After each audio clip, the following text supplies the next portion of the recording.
আজকে আপনাদের জন্য নিয়ে আসলাম টক ঝাল মিষ্টি আচারের একটা রেসিপি। আমরা কম বেশি সবাই আচার খেতে খুব পছন্দ করি। এই আচারটা খেতে খুবই মজা আর বানাতেও তেমন একটা ঝামেলা নেই। আর সেই আচারটা যদি আমরা খুব সহজে ঘরে বসে বানিয়ে খেতে পারি তাহলে তার কথাই নেই।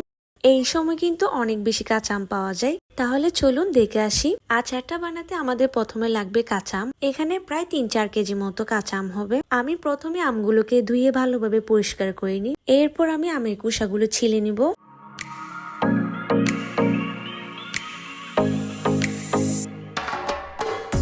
আমি এখানে আমের যে শক্ত আবরণটি আছে ওইটা সহ নিয়েছি, যাতে আমগুলো সিদ্ধ করার সময় পুরোপুরি গলে না যায়। তারপর প্রতিটা আম আমি এইভাবে কেটে নিয়েছি। আপনারা আপনাদের পছন্দ অনুযায়ী আমগুলো কেটে নিতে পারবেন। এখন আমি একটি বাটিতে সামান্য পরিমাণে চুন গুলিয়ে নিব। আমরা পান খাওয়ার সময় যে চুনটা খেয়ে থাকি ওই চুনটা আমি নিয়েছি। সাধারণত আমরা চুনের পানিতে আমগুলো দিয়ে থাকি আমের কষগুলো নিয়ে যাওয়ার জন্য। আমের কষ যদি থেকে যায় তাহলে আচারের কালারটা ভালো আসে না। আমি আমগুলোকে 1 ঘন্টার মতো চুন পানিতে রেখে দিব। 1 ঘন্টা পর আমি আমগুলোকে একটা শুকনা কাপড়ে নিয়ে নিব। আচারের পানিটা ভালোভাবে শুকিয়ে যাওয়ার জন্য আমি একটু রোদে দিয়ে দিব। আপনারা চেষ্টা করবেন আমগুলোকে একটু কড়া রোদে শুকাতে। আমের পানিটা রোদে শুকিয়ে নিতে পারলে আমের আচারটা অনেকদিন যাবত ভালো থাকে। তারপর আমি আচার বানানোর জন্য যা যা উপকরণ লাগে তা নিয়ে নিব। আমার লাগবে শুকনা মরিচ। মরিচগুলোকে আমি এভাবে ছোট ছোট করে কেটে নিয়েছি। তারপর লাগবে রসুন। আমি এখানে বেশ কয়েকটা বড় সাইজের রসুনের কোয়া দিয়ে দিব। আর সাথে লাগবে কিছু সরিষা। সরিষাগুলোকে আমি কিছুক্ষণের জন্য ভিজিয়ে রাখবো। প্রথমে একটি প্যানে আমি সরিষার তেল দিয়ে দিব। তারপর বেশ কয়েকটা তেজপাতা দিয়ে দিব। এরপর দিয়ে দিব আস্ত রসুন আর রসুন কুচি। তারপর ভালোভাবে নেড়েচেড়ে কিছুক্ষণ সিদ্ধ করে নিব, যাতে রসুনের ফ্লেভারটা ভালোভাবে আসে। তারপর আমি দিয়ে দিব শুকনা মরিচ।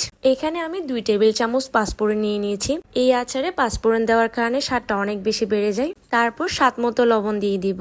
আমি এখানে 1 চামচ আদা রসুন বাটা দিয়েছি। এখন আমি এখানে সরিষা বাটা অ্যাড করে দিব।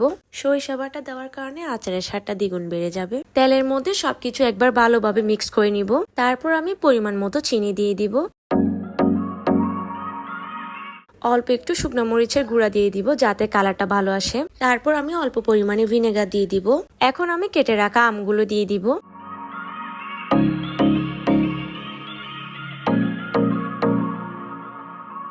এরপর আমগুলো আমি মশলার সাথে ভালোভাবে মিক্স করে নিব। দেখতে পাচ্ছেন আম থেকে কতগুলো পানি ছেড়ে দিয়েছে। আমি এখানে সামান্য পরিমাণে চিলি ফ্লেক্স দিয়েছি, যাতে দেখতে সুন্দর লাগে। সামান্য পরিমাণে একটু আচারে কেমিক্যাল দিয়ে দিব। আচারে কেমিক্যাল দেওয়ার কারণে আচারটি দীর্ঘদিন যাবত ভালো থাকবে। এখন আমি আরো একবার ভালোভাবে সবকিছু মিশিয়ে নিব।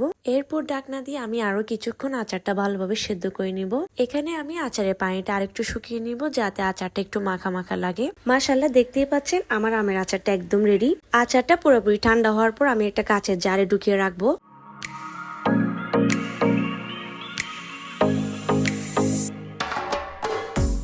আশা করি আমার আমের আচার রেসিপিটা আপনাদের ভালো লেগেছে। তাহলে আজকে এই পর্যন্ত। ইনশাল্লাহ দেখা হবে অন্য আরেকটি রেসিপি নিয়ে।